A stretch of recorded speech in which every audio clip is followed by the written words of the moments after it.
É lei. Os filhos têm direito a receber ajuda financeira de pais separados. O valor deve arcar com despesas para custear necessidades da criança ou do adolescente. A solicitação é geralmente feita como pensão alimentícia, mas deve subsidiar outros gastos também.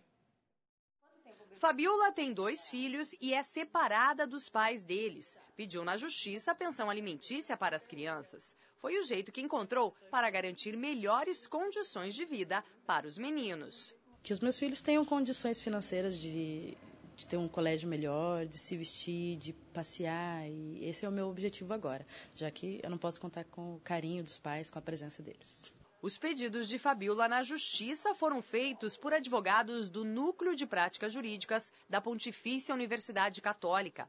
Aqui, professores e alunos do curso de Direito atendem de graça pessoas que não podem arcar com os custos de um advogado. Os pedidos de pensão alimentícia são maioria. De cada 10 processos preparados no núcleo, 8 são de pensão.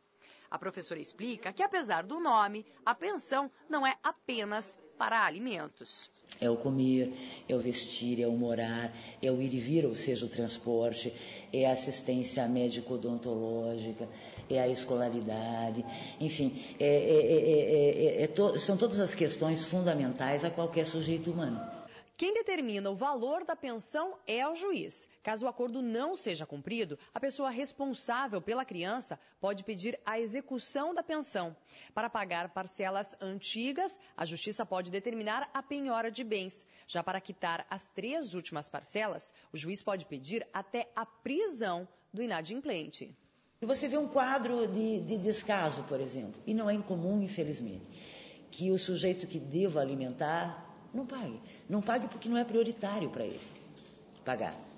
Claro, ele não sobra verbas, né? Mas ele não prioriza esse pagamento. Os 2 ex-companheiros de Fabiola não pagaram o determinado pela justiça e ela pediu a execução das 2 pensões. Só com o salário que recebe como secretária, Fabiola não consegue atender bem os filhos. Eu não acho justo que a responsabilidade fique sobre uma pessoa só, sendo que são os 2 responsáveis pela criança, né? Pois é, e quais são os critérios que a Justiça adota para estabelecer valores de pensão alimentícia, tanto para os filhos como para o ex-cônjuge? Para esclarecer esse assunto, a gente conversa aqui no estúdio agora com a advogada Adriana Aranha Rapner, que é presidente da Comissão de Direito de Família da OAB do Paraná e presidente da Seccional Paraná do Instituto Brasileiro de Direito de Família. Tudo bem, Adriana? Boa noite. Bem, boa noite. Existe um critério, um percentual definido já para se estabelecer esse valor a ser pago principalmente aos filhos, que é o que mais interessa? Não é? Não, não existe. Nós temos que analisar caso a caso a realidade daquela família para se estabelecer quanto seria necessário, quanto seria possível ser pago naquele caso. O juiz ele adota critérios analisando tanto o rendimento do pai quanto da mãe. Os 2 são analisados, né? Tem que haver um equilíbrio. É isso que é o critério utilizado também? Quando nós falamos do sustento dos filhos, o que a lei determina é que ambos os genitores devem contribuir proporcionalmente à sua capacidade para a criação dos filhos. Então, a sugestão sempre é que as pessoas, na maioria dos casos, as mães que têm a guarda dos filhos, mas pode também ser os pais, mas façam uma lista com os valores necessários para comprar alimentos, pagar água, luz, o vestuário dessas crianças, colégio, todas as atividades, médico, farmácia, especificamente daquele caso.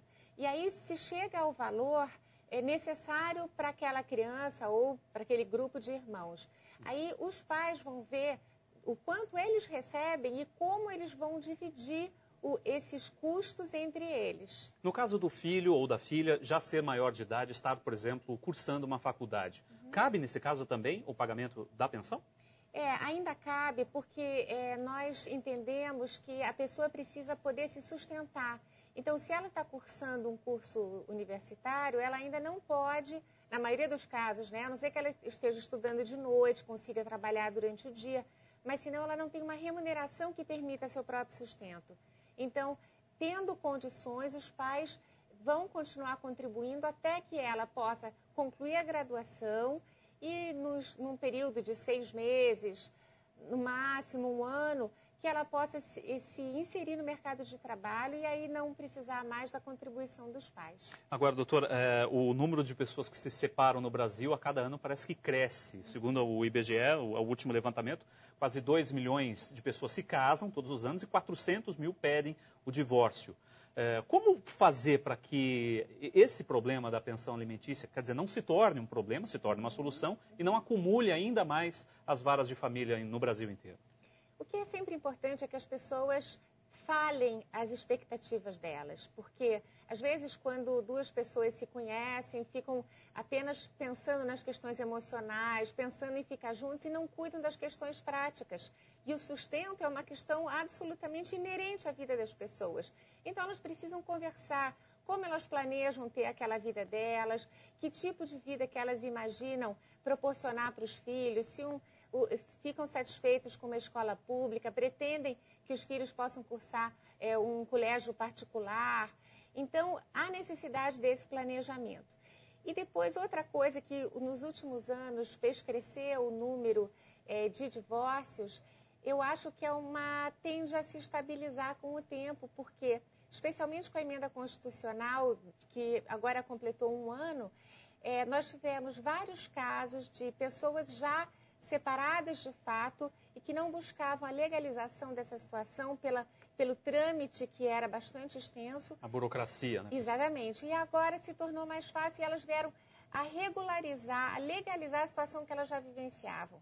Então, nesse último ano especificamente, nós tivemos um número maior de pedidos de divórcios e que deve, com o tempo, voltar à normalidade. Mas ainda assim, nessa questão do que pode ser feito em relação ao número de divórcios e as questões alimentícias, minha única sugestão é: conversem sobre o planejamento, façam uma análise da realidade para que ninguém tenha falsas expectativas. Até porque é o futuro da criança que está em jogo, né? Sem dúvida. Tá certo. Doutora Adriana, muito obrigado pela sua participação aqui com a gente. Foi um prazer. Uma boa noite. Boa noite. Você vai ver depois do intervalo a campanha de vacinação contra a pólio é estendida até sexta-feira. E como foi o fim de semana da nostalgia com o evento Eu Amo Vinil no Canal da Música. A gente volta em instantes.